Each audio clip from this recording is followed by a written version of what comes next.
नमस्कार दोस्तों, जय श्री राम। हमारे YouTube चैनल पर आप सभी का स्वागत है।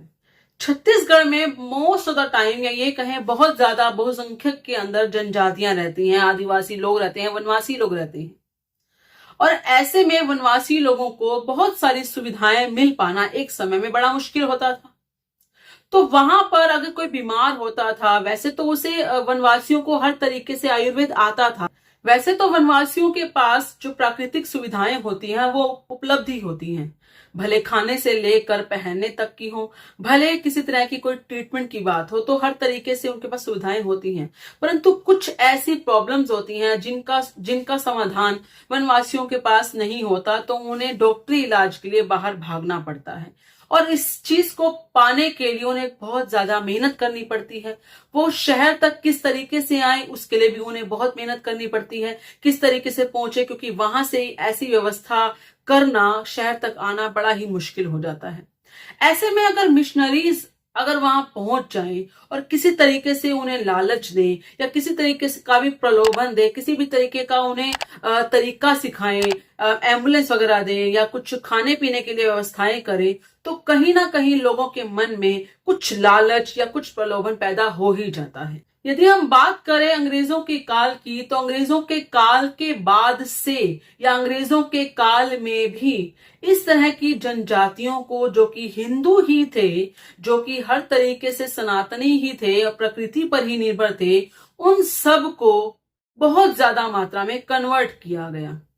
बहुत ज्यादा मात्रा में उन्हें ईसाई बनाया गया।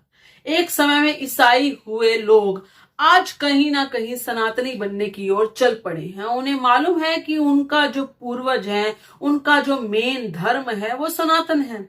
और इसी वजह से आज उनको इस बात का एहसास हो रहा है कि कहीं ना कहीं वो उस तरह के प्रलोभन में फंस गए थे, जिसकी वजह से उन्हें अपने मूल धर्म से अलग होना पड़ा, जिसकी वजह से उनके पूर्वजों को मूल धर्म से अलग होना पड़ा, उनके बुजुर्गों को अलग होना पड़ा।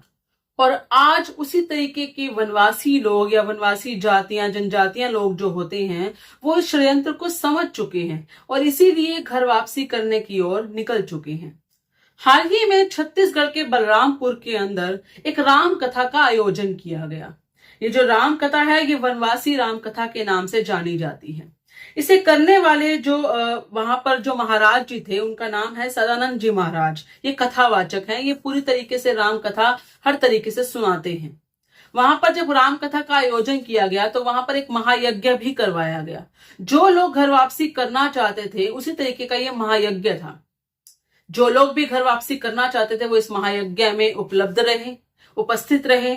और वहां पर जिस भी तरीके का यज्ञ पाठ या जो भी वो पूरा की पूरा विधि विधान होता है, वो सारा विधि विधान के अनुसार वहां पर उनका घर वापसी का सारा कार्यक्रम किया गया।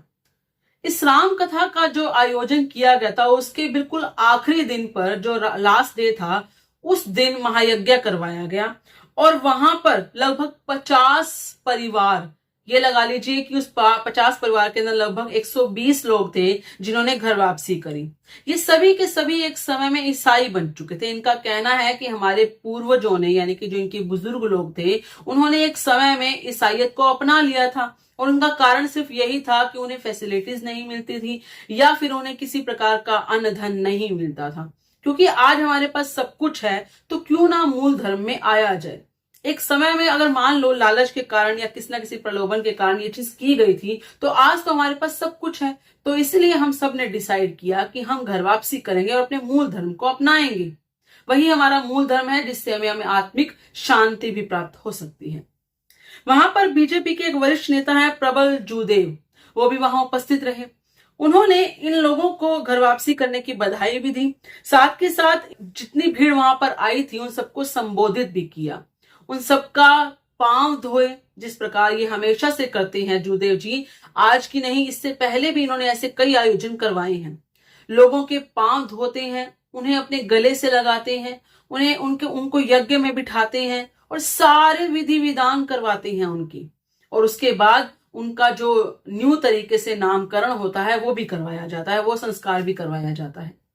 मीडिया से बात करते हुए जूदेव जी ने बताया है कि यदि कोई किसी भी प्रलोभन में आकर अपना जो पथ है वो भटक गया था, तो अगर वो वापस आना चाहता है तो उनका हम स्वागत करते हैं। यदि किसी कारण से वो अपनी संस्कृति में लौटना चाहता है तो उन्हें पूरा की पूरा सहयोग भी दिया जाएगा और उनको प्रवर्तित जिस तरीके से भी वो घर वापसी करना चाहते हैं वो सारे कार्यक्रम हम करवाएंगे। ये हमारा फर्ज भी है, यानी कि अपना कर्तव्य भी मानते हैं और साथ के साथ ये कहते हैं ये हमारा धर्म भी है कि यदि कोई हमारे धर्म को अपनाता है तो हमें उसका सहयोग करना चाहिए, क्योंकि शायद उसको ये तरीका ना पता हो तो हम उसकी मदद करके एक अच्छे काम में ही उनको लगा रहे हैं। इनका कहना है ये पूरा के पूरा समाज अवैध धर्मांतरण का शुरू से ही शिकार रहा है। आज से नहीं बल्कि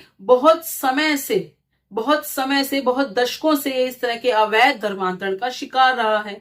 इनमें से ऐसा कोई भी नहीं जिन्होंने अपनी इच्छा से कभी धर्मांतरण किया हो, या तो किसी ना किसी तरीके से इनको प्रलोभन दिया गया या फिर इनके ऊपर अत्याचार किया गया कि जानबूझकर इनका धर्मांतरण करवाया जाए।